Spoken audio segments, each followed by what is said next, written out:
എല്ലാ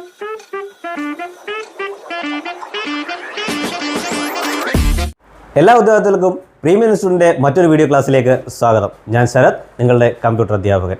LD typist എക്സാമുകൾ ഇനി അടുത്തെത്താറായി നമുക്ക് എല്ലാവർക്കും അറിയാം. ഏകദേശം 40ഓളം മാർക്കിൻ്റെ ക്വസ്റ്റ്യനുകളാണ് കമ്പ്യൂട്ടർ എന്ന് പറയുന്ന ഭാഗത്ത് നിന്ന് ചോദിക്കുന്നത്. അപ്പോൾ നമ്മുടെ ആദ്യത്തെ കമ്പ്യൂട്ടർ ക്ലാസ്സാണ് ഇന്ന് സ്റ്റാർട്ട് ചെയ്യാൻ പോകുന്നത്. ഇന്ന് ഞാൻ ഈ ക്ലാസ്സിൽ പറയുന്നത് കമ്പ്യൂട്ടറിൻ്റെ വളരെ ബേസിക് ആയിട്ടുള്ള കുറച്ച് കാര്യങ്ങളാണ് നിങ്ങളെ പരിചയപ്പെടുത്താനായിട്ട് പോകുന്നത്. കമ്പ്യൂട്ടറിൻ്റെ ബേസിക്സിനെ കുറിച്ച് പറയുമ്പോൾ നമ്മൾ ആദ്യം പറയുന്നത് കമ്പ്യൂട്ടർ എന്ന് പറയുന്ന ഉപകരണത്തെക്കുറിച്ചാണ്. നമ്മളിന്ന് എല്ലാ മേഖലയിലും ഉപയോഗിക്കുന്ന ഒരു ഉപകരണമാണ് കമ്പ്യൂട്ടർ. കമ്പ്യൂട്ടർ ഇല്ലാത്തതിനെക്കുറിച്ച് നമുക്ക് ചിന്തിക്കാനോ പറയാനോ പറ്റുകയില്ല. അപ്പോൾ കമ്പ്യൂട്ടർ എന്താണ് ചെയ്യുന്നത്, ഈ ഉപകരണത്തിൻ്റെ പ്രത്യേകതകൾ എന്താണ് എന്നൊക്കെയാണ് നമ്മൾ ഈ ഒരു ക്ലാസ്സിൽ പറയാൻ പോകുന്നത്. അപ്പോൾ കമ്പ്യൂട്ടർ എന്താണെന്ന് നോക്കുക. A computer is a machine that can be programmed to automatically carried out sequences of arithmetic or logic operations. അതായത് അരിത്തമെറ്റിക്കും ലോജിക് ഓപ്പറേഷൻസ് ഒക്കെ ചെയ്യുന്നതിനായിട്ട് പ്രോഗ്രാം ചെയ്തു വെച്ചിട്ടുള്ള ഒരു ഉപകരണമാണ് കമ്പ്യൂട്ടർ എന്ന് പറയുന്നത്.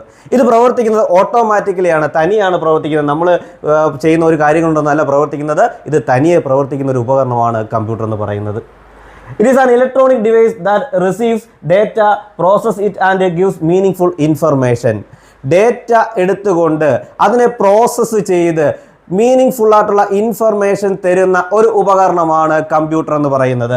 നമ്മൾ കമ്പ്യൂട്ടറിലേക്ക് ഡേറ്റ കൊടുക്കുന്നു, ആ ഡേറ്റ കമ്പ്യൂട്ടർ പ്രോസസ്സ് ചെയ്യുന്നു, നമുക്ക് ആവശ്യമായിട്ടുള്ള ഇൻഫർമേഷനായിട്ട് അത് തിരിച്ചു തരുന്നു. അത് ചിലപ്പോൾ കണക്കുകൾ കൂട്ടുന്നതാവാം, എന്തെങ്കിലും കണ്ടുപിടിക്കുന്നതാവാം, എന്തെങ്കിലും ഇൻഫർമേഷൻ കിട്ടുന്നതാവാം, ഗ്രാഫ് വരയ്ക്കുന്നതാവാം, എന്ത് വേണമെങ്കിലും ആവാം. നമ്മൾ ഡേറ്റ അങ്ങോട്ട് കൊടുക്കുന്നു, ഇൻഫർമേഷൻ തിരിച്ചു തരുന്നു. അതാണ് കമ്പ്യൂട്ടറിൻ്റെ ധർമ്മം എന്ന് പറയുന്നത്. ഇനി എന്താണ് ഡേറ്റ എന്ന് അറിഞ്ഞിരിക്കണം. Data is A collection of fact and figures. നമ്മൾ കൊടുക്കുന്ന അറിവുകളുടെയും സത്യങ്ങളുടെയും മൊത്തം തുകയെ വിളിക്കുന്ന പേരാണ് ഡേറ്റ എന്ന് പറയുന്നത്. ഇനി എന്താണ് ഇൻഫർമേഷൻ എന്നറിയണം. ആ പ്രോസസ്സ് ചെയ്ത ഡേറ്റയെ, നമ്മൾ കൊടുത്ത ഡേറ്റയെ നമുക്ക് ആവശ്യമുള്ള രീതിയിലേക്ക് തരുന്നതിനെ വിളിക്കുന്ന പേരാണ് ഇൻഫർമേഷൻ. അപ്പോൾ ഡേറ്റയെ പ്രോസസ്സ് ചെയ്ത് ഇൻഫർമേഷനായി നമുക്ക് തരുന്ന ഉപകരണമാണ് കമ്പ്യൂട്ടർ എന്ന് പറയുന്നത്. പലതരം കമ്പ്യൂട്ടറുകളുണ്ട്. നമ്മളിനി പറയാൻ പോകുന്നത് ടൈപ്സ് ഓഫ് കമ്പ്യൂട്ടറുകളെ കുറിച്ചാണ്. എത്ര തരം കമ്പ്യൂട്ടറുകളുണ്ട്, ഏതൊക്കെയാണ് നമ്മൾ ഉപയോഗിക്കുന്ന കമ്പ്യൂട്ടറുകൾ, അതേതൊക്കെയാണ് നമുക്ക് അവൈലബിൾ ആയിട്ടുള്ളത്. ഒരുപാട് സ്ഥലങ്ങളിൽ നമ്മൾ പലതരം കമ്പ്യൂട്ടറുകൾ ഉപയോഗിക്കുന്നു. നമുക്കറിയാം സൂപ്പർ കമ്പ്യൂട്ടർ വരെ നമ്മൾ റിസർച്ച് മേഖലകളിലും മറ്റു മേഖലകളിലും സൂപ്പർ കമ്പ്യൂട്ടർ വരെ ഇന്ന് ഉപയോഗിക്കുന്നുണ്ട്. അപ്പോൾ ഓരോ കാലഘട്ടത്തിലും വന്ന കമ്പ്യൂട്ടറുകളുടെ കഥയാണ് പറയുന്നത്. ഒന്നാമത്തത് പേഴ്സണൽ കമ്പ്യൂട്ടർ അല്ലെങ്കിൽ മൈക്രോ കമ്പ്യൂട്ടർ. നമ്മുടെയൊക്കെ വീടുകളിൽ ഉപയോഗിക്കുന്ന മെമ്മറി അധികം ഇല്ലാത്ത, പ്രോസസ്സിംഗ് വളരെ കുറഞ്ഞ കമ്പ്യൂട്ടറുകളെയാണ് പേഴ്സണൽ കമ്പ്യൂട്ടർ അല്ലെങ്കിൽ മൈക്രോ കമ്പ്യൂട്ടറുകൾ എന്ന് പറയുന്നത്. രണ്ടാമത്തതാണ് മിനി കമ്പ്യൂട്ടർ. കുറച്ചും കൂടെ മെമ്മറി കൂടിയ, കുറച്ചും കൂടെ പ്രോസസ്സിംഗ് സ്പീഡ് കൂടിയ കമ്പ്യൂട്ടറുകളെയാണ് മിനി കമ്പ്യൂട്ടറുകൾ എന്ന് പറയുന്നത്. നമ്മുടെ ബാങ്കിങ് മേഖലകളിലും അതുപോലുള്ള മറ്റ് ഓഫീസുകളിലൊക്കെ ഉപയോഗിക്കുന്ന തരം കമ്പ്യൂട്ടറാണ് മിനി കമ്പ്യൂട്ടർ. മൂന്നാമത്തതാണ് മെയിൻ ഫ്രെയിം കമ്പ്യൂട്ടർ. കുറച്ചും കൂടെ പ്രോസസ്സിംഗ് സ്പീഡ് കൂടിയ, അതായത് മിനി കമ്പ്യൂട്ടറിനേക്കാൾ കുറച്ചും കൂടെ റിലയബിൾ ആയിട്ടുള്ള, കുറച്ചും കൂടെ ഫാസ്റ്റ് ആയിട്ടുള്ള കമ്പ്യൂട്ടറിനെയാണ് മെയിൻ ഫ്രെയിം കമ്പ്യൂട്ടറുകൾ എന്ന് പറയുന്നത്. ഇത് കുറച്ചും കൂടെ വലിയ വലിയ മേഖലകൾ ഉപയോഗിക്കുന്നു. എയർലൈൻസ് മേഖലകളിലും വലിയ വലിയ കോർപ്പറേറ്റ് മേഖലകളിലും ആ കമ്പ്യൂട്ടർ ഉപയോഗിക്കുന്നു. അടുത്തതാണ് സെർവറുകൾ എന്ന് പറയുന്നത്.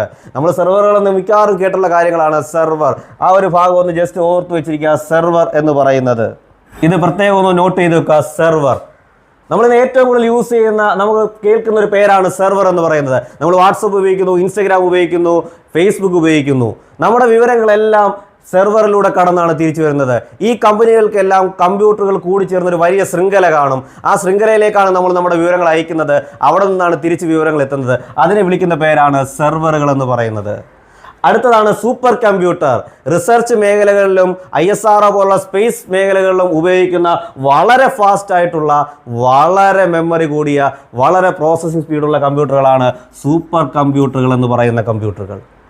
നമുക്ക് സൂപ്പർ കമ്പ്യൂട്ടറുകളെ കുറിച്ച് തന്നെ വളരെ ഡീറ്റെയിൽ ആയിട്ട് പഠിക്കാനുണ്ട്. അത് നമ്മൾ അടുത്ത ഒരു വീഡിയോ ക്ലാസ്സിൽ അത് ചർച്ച ചെയ്യുന്നതായിരിക്കും. അടുത്ത കമ്പ്യൂട്ടറാണ് അനലോഗ് കമ്പ്യൂട്ടർ. ഓക്കെ, നമ്മൾ രണ്ട് വാക്കുകൾ കേട്ടിട്ടുണ്ട്, അനലോഗും ഡിജിറ്റലും. അനലോഗ് എന്ന് പറയുന്നത് ടെമ്പറേച്ചർ അല്ലെങ്കിൽ പ്രഷർ ഇവയൊക്കെ ഉപയോഗിച്ചുകൊണ്ട് ഡേറ്റ പ്രോസസ്സ് ചെയ്യുന്ന രീതിയെ വിളിക്കുന്ന പേരാണ് അനലോഗ് കമ്പ്യൂട്ടർ. എന്നാൽ സീറോസ് വൺസ് എന്ന് പറയുന്ന ബൈനറി ഡിജിറ്റുകൾ ഉപയോഗിച്ചുകൊണ്ട് പ്രവർത്തിക്കുന്ന കമ്പ്യൂട്ടറുകളാണ് ഡിജിറ്റൽ കമ്പ്യൂട്ടറുകൾ. നമ്മളിന്ന് ഉപയോഗിക്കുന്ന കമ്പ്യൂട്ടറുകളെല്ലാം ഡിജിറ്റൽ കമ്പ്യൂട്ടറുകളാണ്. നമ്മൾ ഡിജിറ്റൽ യുഗത്തിലേക്ക് മാറിക്കഴിഞ്ഞു. അവിടെ രണ്ട് നമ്പറുകളാണ്, സീറോസും വൺസും. ഇവ രണ്ടും ഉപയോഗിച്ചിട്ടാണ് ഡേറ്റ കൈമാറുകയും എല്ലാം ചെയ്യുന്നത്. Last hybrid computer. അനലോഗിൻ്റെയും ഡിജിറ്റലിൻ്റെയും കൂടെ സാധ്യതകൾ ഒരുമിച്ച് ചേർത്തുകൊണ്ടുള്ള കമ്പ്യൂട്ടറെ വിളിക്കുന്ന പേരാണ് ഹൈബ്രിഡ് കമ്പ്യൂട്ടർ എന്ന് പറയുന്നത്. ഓക്കെ, അപ്പോൾ നമ്മൾ പറഞ്ഞത് ടൈപ്സ് ഓഫ് കമ്പ്യൂട്ടറുകളെ കുറിച്ചാണ്. പലതരം കമ്പ്യൂട്ടറുകളുണ്ട്.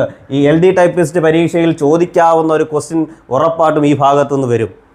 അപ്പോൾ ടൈപ്സ് ഓഫ് കമ്പ്യൂട്ടറുകൾ എല്ലാവരും അറിഞ്ഞിരിക്കണം. ഇനി നമ്മൾ നേരെ പോകുന്നത്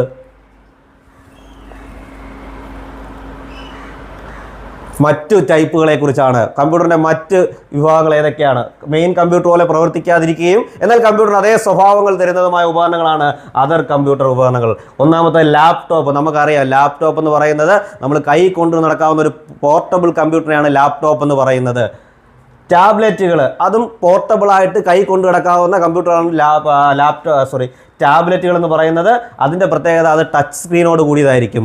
ടച്ച് സ്ക്രീൻ എന്ന് പറയുന്നത് ഇൻപുട്ടും ഔട്ട്പുട്ടും ഒരേപോലെ വർക്ക് ചെയ്യുന്ന സ്ക്രീനുകളാണ് ടച്ച് സ്ക്രീൻ എന്ന് പറയുന്നത്. അത് ഉപയോഗിച്ചുള്ള കമ്പ്യൂട്ടറുകളാണ് ടാബ്ലറ്റുകൾ എന്ന് പറയുന്നത്. നെക്സ്റ്റ് സ്മാർട്ട് ഫോൺസ്, നമ്മുടെ മൊബൈൽ ഫോണുകൾ. മൊബൈൽ ഫോൺ ഒരു മിനി കമ്പ്യൂട്ടറാണ്, ഓർത്തിരിക്കുക. നമുക്ക് എല്ലാവർക്കും അറിയാം മൊബൈൽ ഫോൺ എന്താണ്, ഒരു മിനി കമ്പ്യൂട്ടറാണെന്ന്. കമ്പ്യൂട്ടർ ചെയ്യുന്ന ഒരുവിധ എല്ലാ പ്രവർത്തനങ്ങളും നമുക്ക് മിനി കമ്പ്യൂട്ടറായിട്ടുള്ള സ്മാർട്ട് ഫോണുകളിൽ ചെയ്യാവുന്നതാണ്.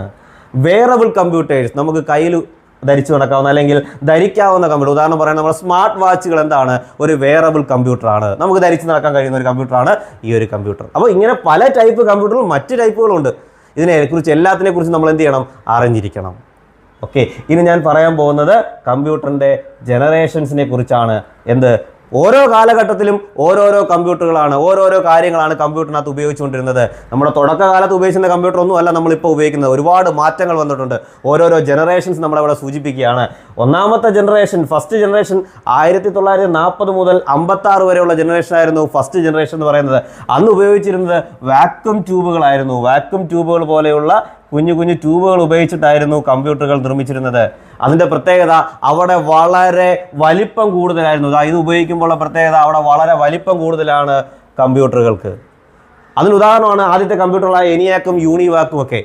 അതിനുശേഷം വന്ന തലമുറയാണ് സെക്കൻഡ് ജനറേഷൻ, 1956 മുതൽ 63 വരെയുള്ള ജനറേഷൻ.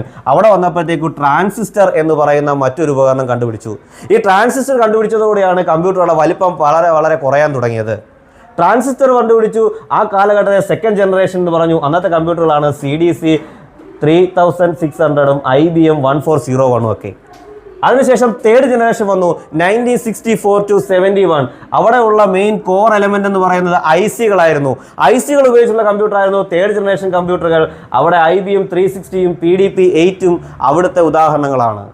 അതിനുശേഷം ഫോർത്ത് ജനറേഷൻ, നമ്മൾ ഇന്ന് ഉപയോഗിക്കുന്ന തരം കമ്പ്യൂട്ടറുകൾ എന്ന് പറയുന്നത് ഫോർത്ത് ജനറേഷൻ കമ്പ്യൂട്ടറുകളാണ്. അവിടെ ഉപയോഗിച്ചത് VLSI, very large scale integration. അതായത് ഒരുപാട് IC-കൾ ഒരുമിച്ച് ചേർത്ത് മൈക്രോ പ്രോസസ്സറുകൾ ഉണ്ടാക്കി അവിടെ പ്രവർത്തിപ്പിച്ചു. അങ്ങനെ ഉണ്ടാക്കിയതാണ് ഫോർത്ത് ജനറേഷൻ കമ്പ്യൂട്ടറുകൾ. അവിടെ എക്സാമ്പിൾ ഓർത്തിരിക്കുക, DC-10-1000 ഇവയൊക്കെ അതിന് എക്സാമ്പിളുകളാണ്. ലാസ്റ്റ് വന്ന ജനറേഷൻ, ഫിഫ്ത്ത് ജനറേഷൻ, ഇപ്പോൾ നമ്മൾ നടന്നുകൊണ്ടിരിക്കുന്ന ജനറേഷൻ, 1985 ടു ഇപ്പോൾ പ്രസന്റ് ഉള്ള ജനറേഷനാണ് ഫിഫ്ത്ത് ജനറേഷൻ. അവിടെ ഉപയോഗിക്കുന്നത് ULSI, ultra large scale integration. അതായത് വലിയ വലിയ പ്രോസസ്സിങ്ങുകൾ നടത്താനായിട്ട്, ഗെയിമിംഗ് നടത്താനൊക്കെ ഉപയോഗിക്കുന്ന വലിയ വലിയ കമ്പ്യൂട്ടറുകൾ. അതിനുപയോഗിക്കുന്നതാണ് IBM നോട്ട്ബുക്കും ഡ്യുവൽ കോറുകളും.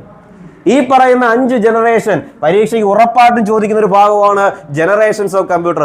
ആവർത്തിച്ച് നിങ്ങൾക്ക് ചോദിക്കുന്ന ക്വസ്റ്റ്യനാണ് ഈ ഒരു ഭാഗത്ത് നിന്ന്. ഓക്കെ, അപ്പം എല്ലാവരും എന്ത് ചെയ്യുക, ആ ഒരു ഭാഗം നോക്കുക. അപ്പോൾ നമ്മൾ ഇന്ന് പറഞ്ഞത് കമ്പ്യൂട്ടറിൻ്റെ ബേസിക്സിനെ കുറിച്ചാണ്. കമ്പ്യൂട്ടറിൻ്റെ ഏറ്റവും ബേസിക് ആയിട്ടുള്ള കാര്യങ്ങൾ. എന്താണ് കമ്പ്യൂട്ടർ, എത്ര തരം കമ്പ്യൂട്ടർ ഉണ്ട്, കമ്പ്യൂട്ടർ ഏതൊക്കെ കാലങ്ങളിലൂടെയാണ് വന്നത്, ഇത്തരം കാര്യങ്ങളാണ് നമ്മൾ ഇന്നിവിടെ ഡിസ്കസ് ചെയ്തത്. എല്ലാവർക്കും ഇത്രയും കാര്യങ്ങൾ ക്ലിയറായി മനസ്സിലായെന്ന് വിശ്വസിക്കുന്നു. അപ്പോൾ ഇന്നത്തെ ക്ലാസ് നമുക്ക് ഇവിടെ കൊണ്ട് നിർത്താം. അടുത്തൊരു ക്ലാസ്സുമായി അടുത്ത വീഡിയോയിൽ കണ്ടുമുട്ടാം. Okay, thank you all.